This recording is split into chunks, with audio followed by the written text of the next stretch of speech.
I want us to think this afternoon about the question of something I think which really scares a lot of us.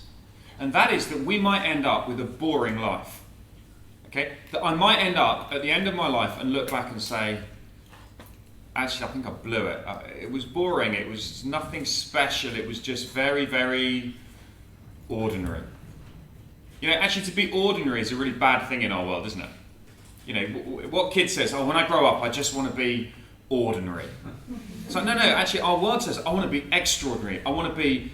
So when you're training to be a doctor or a nurse or whatever you're training to be, you don't just want to be an ordinary one. You want to be the one that discovers the cure for something. Because there's something in us that doesn't want to be ordinary. We don't want to be boring. And I wonder if one of the problems that some people have with Jesus is that they worry that following Jesus might turn their life into something boring. Not perhaps that Jesus is boring, because he was a pretty extraordinary man, but when you look at Christians, and perhaps if you've been to church a little bit, you might think, I'm just worried that it's boring. There seems to be a lot of things that Christians aren't allowed to do. You know, Jesus stops me doing this, Jesus stops me having fun. And we have this sense that to have to obey rules makes life boring. And what we really want is we want to be free. We want to be extraordinary. We want to be able to live our lives our own way, do our own thing. And freedom is what we really want. So here's what we're going to talk about. We're going to talk about freedom and what freedom really is. And what it really means to be free.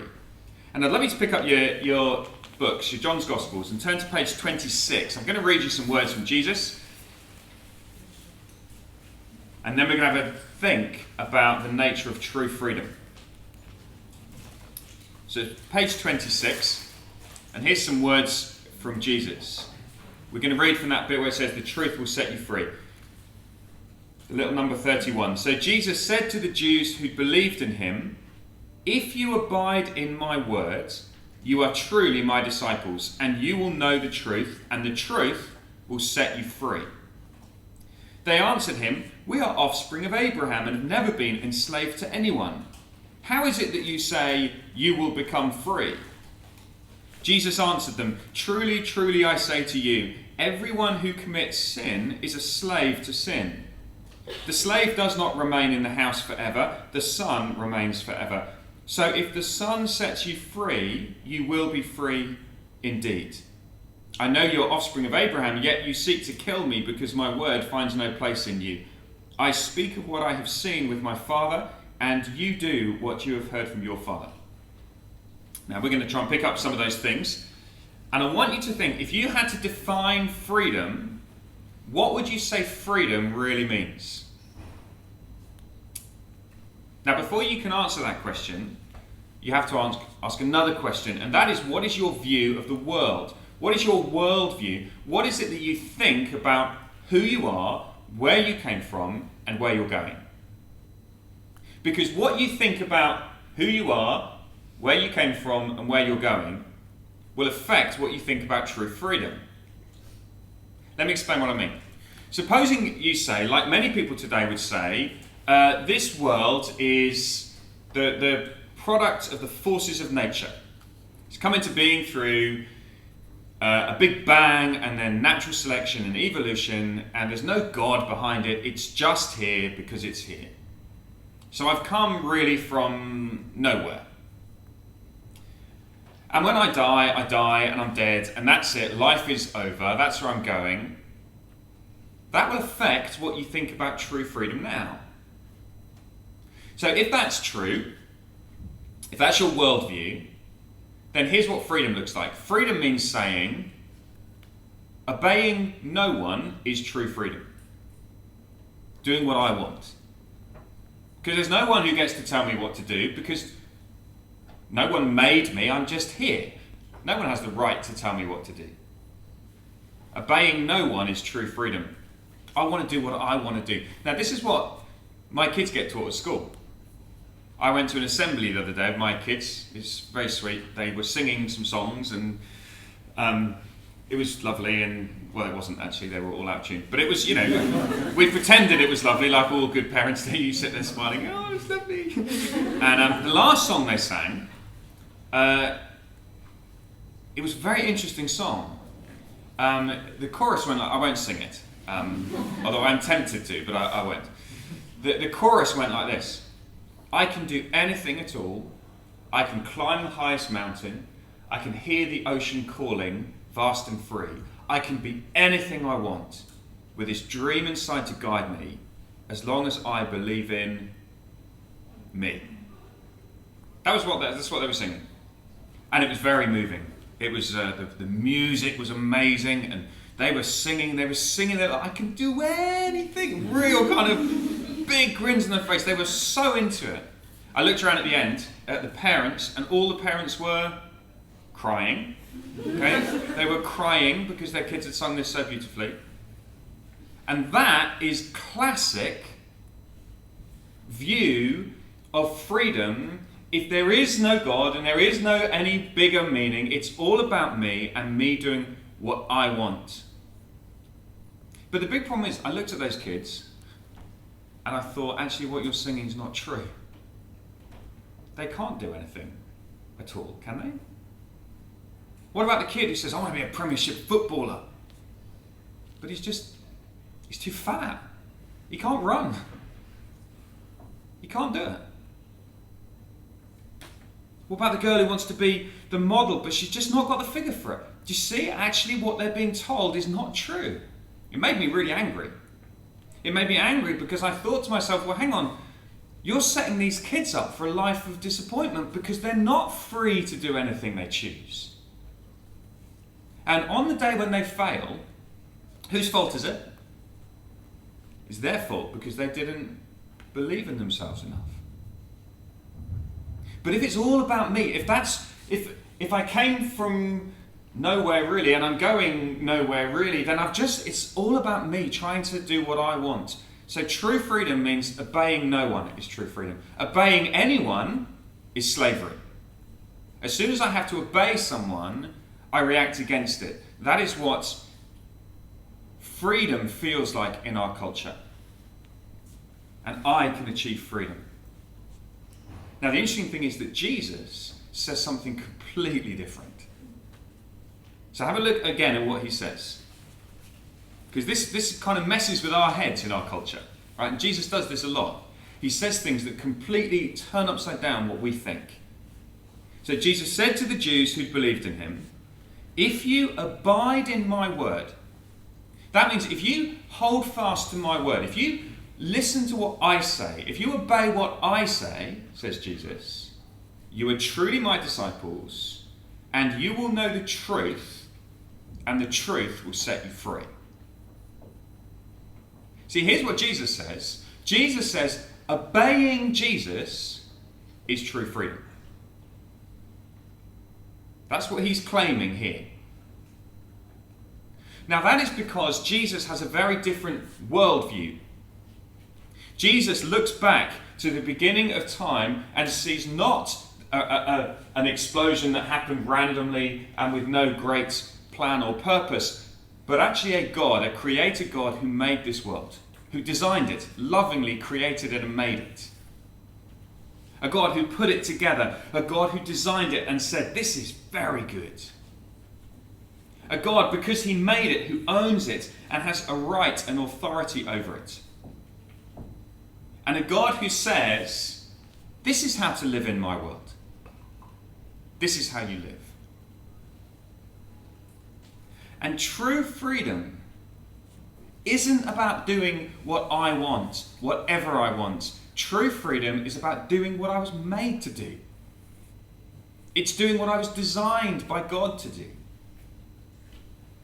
That is true freedom. And that is what Jesus says. True freedom is found in obeying him. Now the trouble is, this sounds a lot like, oh no, this sounds like naughty little children who've got to do what their mummy and daddy said. In fact, I love the story. There was a boy whose name was Jim. His friends were very good to him. They gave him tea and cakes and jam. and slices of delicious ham. They even took him to the zoo where, sad to say, I tell to you, befell him the most sad fate, the which to you I now relate. You know, or at least you ought to know, for I've often told you so, that children are not allowed to leave their nurses in a crowd. This was Jim's especial foible. He left his nurse when he was oible. On this inauspicious day, he slipped his hand and ran away. He hadn't gone a yard when, bang! With iron jaws a lion sprang and hungrily began to eat the child beginning at his feet. Now just imagine how it feels when first your toes and then your heels, then by gradual degrees your shins and ankles, calves and knees are slowly eaten bit by bit. No wonder Jim detested it. No wonder Jim shouted, "Hi!" The honest keeper heard his cry. Though very fat, he almost ran to help the little gentleman. "Thumper!" he cried with voice of shame, for Thumper was the lion's name. "Thumper!" he cried with angry frown. Down, boy, put him down!" The lion made a sudden stop. Sorry, this has got a point. It hasn't got a point. I just thought you'd like to hear my poem. It was something to do with rules and not letting go of your nurse. "Thumper!" he cried with voice of shame, for Thumper was the lion's name. "Thumper!" he cried with angry frown. "Down, boy, put him down!" The lion made a sudden stop. He let the dainty morsel drop and slunk reluctant to his cage, snarling with disappointed rage. But as he bent over Jim, the honest keeper's eyes were dim. The lion having reached his head, the miserable boy was dead. When nurse informed his parents, they were more concerned than I can say. His mother, as she dried her eyes, says, "It comes to me as no surprise he would not do as he was told." His father, who was self-controlled, told all the children to attend to poor old James's miserable end and always keep a hold of nurse for fear of finding something worse. And I wonder if sometimes, so this is the point, I wonder if sometimes our view of religion becomes almost like that. You've got to hold your nurse's hand. But actually what Jesus says is obeying him is true freedom, because there is danger in this world.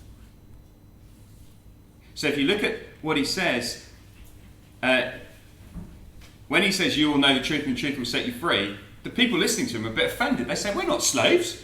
Come on, Jesus, we're free." And lots of people today would say that, wouldn't they? "We're not slaves, Jesus. I can do anything I want. I can climb the highest mountain." But Jesus says, look how offensive this is, right?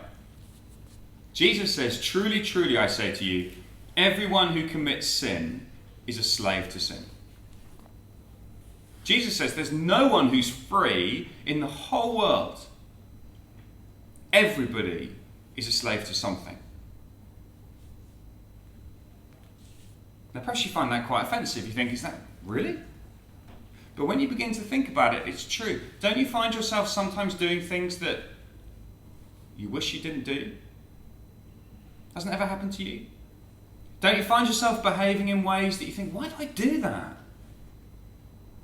Don't you find yourself sometimes thinking, I must get this, I really want to get this work done, but then something happens and you just get distracted and pulled away and you've got no self-control and something seems to get a hold of you. Sometimes when I have my kids, I love my kids, I love them to bits, but sometimes something inside me snaps and I find myself shouting at them thinking, I sound like a monster, why am I doing this? But the Bible says that actually we all are slaves to sin. And you say, well, what's sin? What do you mean by sin? That's a weird word. Sin simply means that the God who made us, the God who created this world, that we've turned our back on him. We've said no to him. We've decided to live for ourselves. And it's like there's this me monster that takes control and says, I'm going to do what I want. And we find ourselves enslaved to stuff. I've done quite a lot of work with addicts, with alcoholics, with drug addicts. As they drank that drink when they were younger, they say, I'm not a slave, I'm free.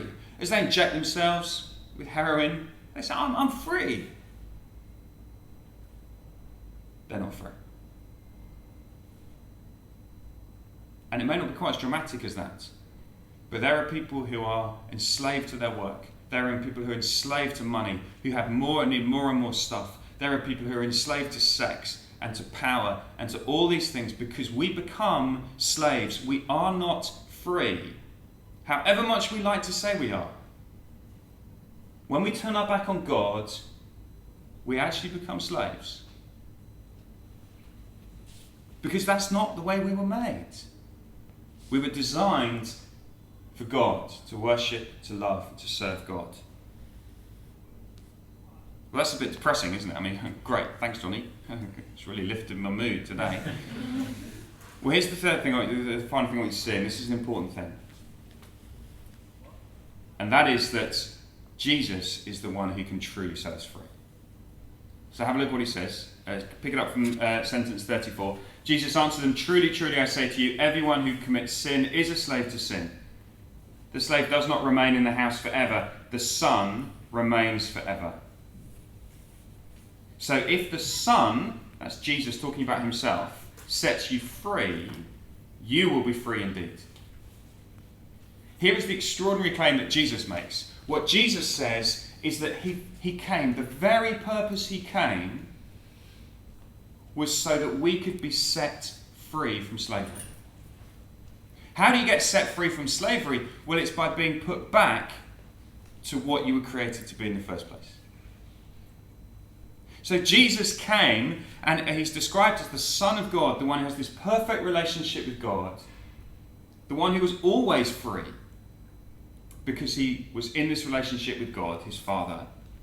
And Jesus came, he said, so that we could be set free, so that we could be brought back into relationship with God. It's extraordinary what Jesus came to do. Because actually Jesus came and went to a cross to die. And as Jesus died on the cross, he took all of my sin upon himself. All of the stuff that's held me enslaved, all the stuff that has power over me, all the stuff that I've done that is wrong, the times I've shaken my fist in God's face, he took all of that on himself. He died, and he said, "Jonty, you go free." And Jesus says, if I set you free, then you will discover true freedom. You see, true freedom, this is what I want you to get hold of at lunchtime today. True freedom does not mean doing whatever I want to do. True freedom means being exactly who I was made to be. You were made by God. You were made for God. True freedom is found as Jesus sets you free and as Jesus brings you back into relationship with the God who made you.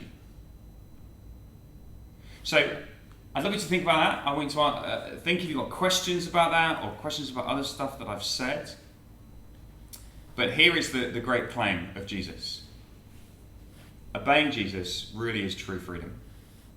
And only Jesus can bring us that freedom. So why don't you take a moment. I'm going to hand back to Nick and to write some questions, and then we'll... So, Jonty, so why does the modern Christian life seem so boring?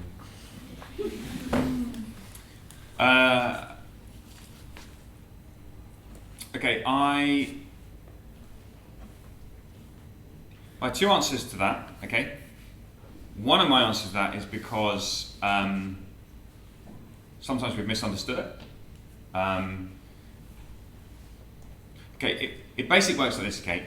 Inside us, the way that we think religion works is that we've got to do rules, keep rules, and then God will love us. Yeah? Now that is never going to be a way to have a happy life. You will always be miserable. If it is, you keep the rules, then you'll be happy. That is always miserable. So when I was a kid, if my mum and dad asked me to wash up, they said, you've got to wash up. That was one of the rules in the house. Did I ever wash up happily? No, it was miserable. I washed up miserable, but I had to do it because it was the rules. And if I didn't do it, I'd get in big, big trouble. Now, something's happened in my life since then that actually means there are times now when I wash up joyfully. What's changed? What's changed is that I got married. All right? And what happened when I got married was I met this amazing, amazing woman who agreed, unbelievably, to marry me and be my wife. I love her. All right? I totally, totally love her. And we don't have rules. She doesn't have a rule that I have to wash up. It's terrific, my marriage. There are no rules. She doesn't say on the wall, Jonty, Tuesdays is your washing up day. That was what it was as a kid. That was how it worked as a kid. Tuesdays was my washing up day. There are no rules. Now, of course, my no rules in my marriage, I could have said, fantastic, I don't have to do anything. I don't have to wash up, I can do what I want, But actually what's happened is, because I love her, and because I'm loved by her, I now want to live that way. Okay? That's the difference. And when Jesus says in John 8, the Son will set you free, and you'll be free indeed, that's the sort of freedom he's talking about. A sort of freedom. So being a Christian doesn't work like this. Jesus doesn't say, right, here's the rules, keep them, and then you can be my friend. Then you can be loved by me. Jesus says, no, I came, I died on a cross, I came so that I could save you. I love you. He's done it all. He's done everything. So some people are going to turn around and say, well, I can do what I want then. I can go out, get drunk, stick around. Doesn't matter. Jesus just forgives. He forgives. He's so lovely. He's so lovely. But that would be to completely misunderstand that. If Jesus has died for me, if Jesus gave his life, if when Jesus hung on the cross with nails through his hands and his feet, if that was for me, if that was Jesus saying, Jonty, I love you, I'm dying for you, I'm going to save you, I'm going to forgive all your sin, I'm going to set you free, that will change my life.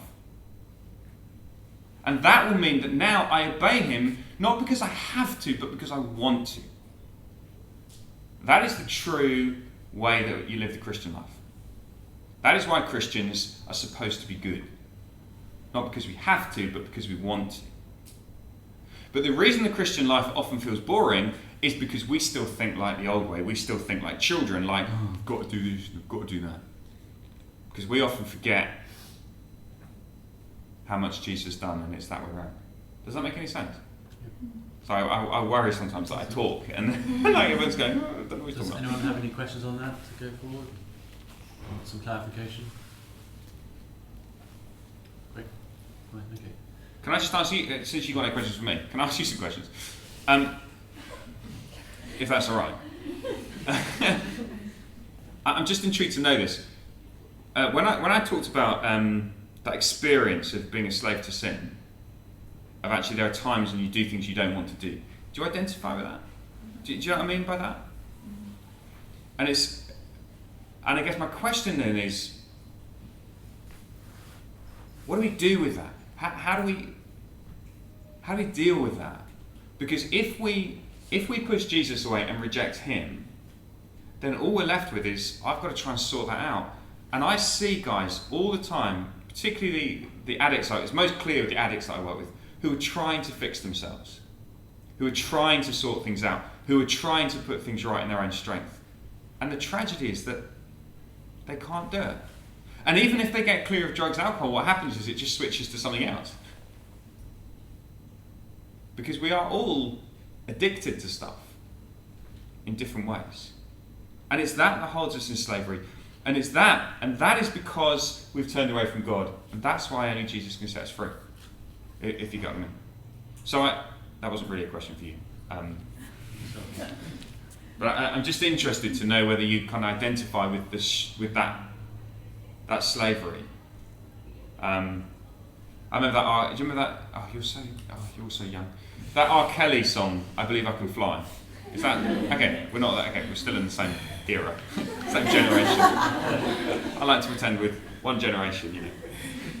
That "I Believe I Can Fly" song. That's a stupid song, isn't it? I believe I can touch the sky, because he can't. You can believe what you like, but he can't. And lots and lots of people live with this sort of, I believe I'm free. I believe I can do this. But it's just nothing. It's not real. Freedom is such an illusion for people. And true freedom is found here in Jesus, who says, well, I'll remake you like you were supposed to be. And there's freedom. I'll give you one other example. Can I give you another example, and then I promise I'll shut up. Just to help you understand, because I kind of really want you to get this. If I had a really, really expensive Ferrari sports car. And I say, I'm free to do whatever I want to do with this. And I use it as a rubbish skip on my driveway.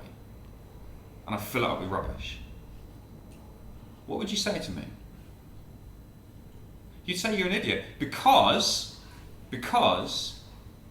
you tried to express freedom, but actually true freedom in the Ferrari is doing what it was designed to do. That is driving at 150 miles an hour down the motorway. That's true freedom.